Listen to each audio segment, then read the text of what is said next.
giấc mơ mà lòng người thường nhiều mơ ước, vì đời đẹp muôn đóa hoa êm đềm theo tiếng em ca hòa với cung đàn.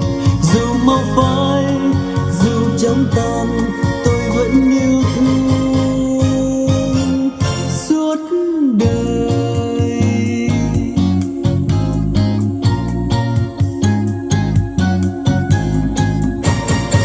Tôi yêu em, tôi yêu em như hình yêu bóng. Em